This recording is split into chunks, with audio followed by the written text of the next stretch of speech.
Ika-71 founding anniversary at Lechon Festival, ipinagdiriwang ng Barangay Rahamuda sa lungsod ng Tacoro. Retold Community Support Program Serbisyo Caravan, isinagawa sa bayan ng Libak. At Rivera Senior, nakahain ng COC bilang punong barangay sa Barangay San Pablo, lungsod ng Tacoro. Yan ang ulo ng mga balita sa pagpabalik ng Sultan Kudarat Headliners.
Magandang araw, lalawigan ng Sultan Kudarat.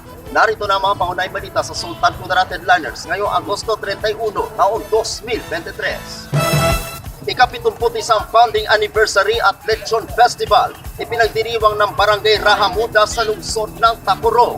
Dinagsa ng mga taga-Barangay Rahamuda maging mga bisita ang ika-71 founding anniversary at Lechon Festival ngayong araw. Umabot sa 18 mga alagang baboy ang sabay-sabay na nilitsyon ngayong araw. Pagkatapos nito, niluto agad naman itong hinain at dito nagsalo-salo na ang lahat sa lechon at mga iba pang handa. Pagkatapos ng kainan, sinundan na ito ng mga pa-ice cream sa lahat na ginanap sa barangay gymnasium at palarong Pinoy sa mga bata. Sa gabi, nag-enjoy na lahat sa aktibidad na sayawan. Ang pagdiriwang ng founding anniversary ay ginanap ito ng isang linggo na may mga samut-saring aktibidad na dinagsa ng lahat gaya na lamang ng Miss Gay Teen 2023, Kasalang Bayan, Mutya ng Rahamuda 2023, Millionaires Night, Barbecue Party, Open League Basketball Tournament, DepEd Night at marami pang iba. Dumalo sa aktibidad ng pagtatapos sina City Councilor Honorable Lalaine Montilla, Honorable Harvey Legas, Honorable Carlos Borromeo Segura Jr., Honorable Bernardino Umanhay Jr., Honorable Geraldine Collado at Honorable Remo Flores. Nagpakita rin ng suporta sina Executive Assistant for Barangay Affairs Hernani Fermo at City Administrator Ramon Losañez at si dating Mayor Lino Montilla. Nagpasalamat naman si Punong Barangay Rodora Poya sa lahat ng nakiisa at dumalo sa buong linggo na aktibidad. Ang pagdiriwang ngayong taon ay may temang mapag-on kag mabinungahon sa binuligay kag pag-ugyon nagapadayon. Ako ang inyong kaibigang Apolinario Terdibanancia para sa Sultan Kudarat Headliners. Retold Community Support Program Serbisyo Caravan, isinagawa sa bayan ng Libak. Narito ang ulat. Hindi bala kundi programa. Ito ang naging pahayag ni Municipal Mayor Frederick Cerezcal sa naganap na Retold Community Support Program Serbisyo Caravan, kasabay din ng turnover ceremony ng construction of Level 2 Portable Water Supply System.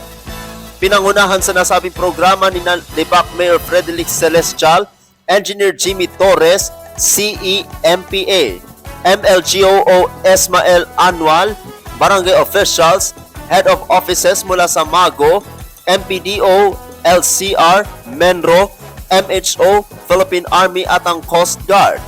naging serbisyo karavan sa ilalim ng Retold Community Support Program na kung saan nakabuo ng isang malinis na pinagkukunan ng tubig itong Portable Water Supply System Level 2 na nagkakahalaga ng 3.1 million pesos mula sa End Local Communist Armed Conflict o LCAC sa pamamagitan ng Local Government Support Fund, Support to the Barangay Development Program o LGSF SBDP dahil sa Executive Order Number 17 ni dating Pangulong Rodrigo Roa Duterte.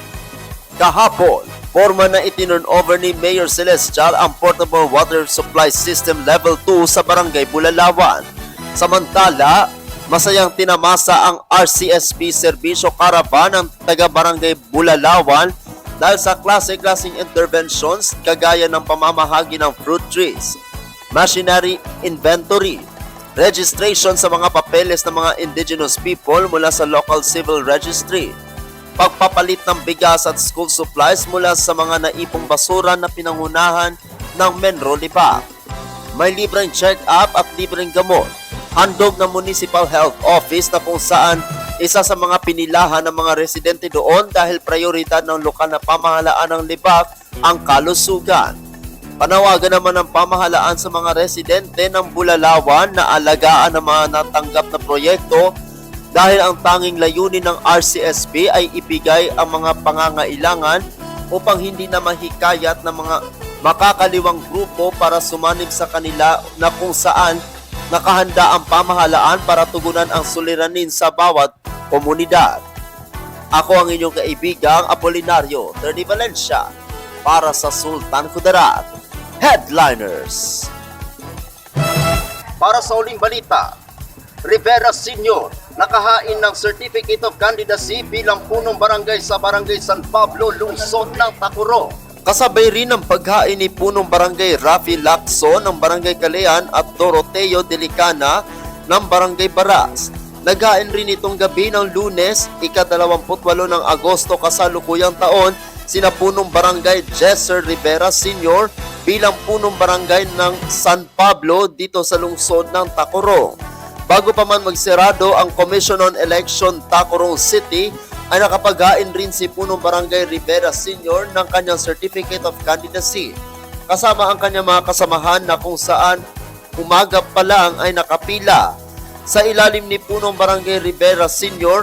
ay tatakbong bilang mga barangay kagawad sina Rowena Castillo, Tony Sabetin, Rodolfo Rabrasas at mga incumbent na sina Merly Flores, Merlinda Grande, Bradley Jacob at Edwin Carvajal. Ang pagtakbo ngayon ni punong barangay Rivera Sr. ay kanyang umanong termino na kung saan kinalilihan nito ang yumaong punong barangay na si Jacob. Ako ang inyong kaibigang Apolinario Terdy Valencia para sa Sultan Kudarat Headliners.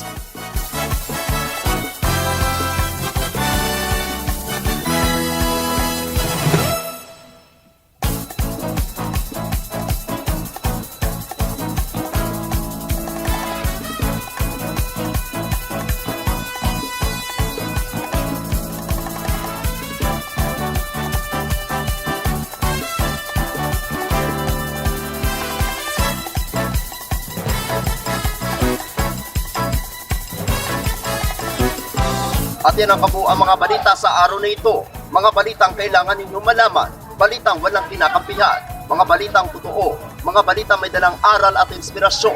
Ito ang Sultan Kudarat Headliners. Hanggang bukas, maraming salamat at magandang araw, kaibigan.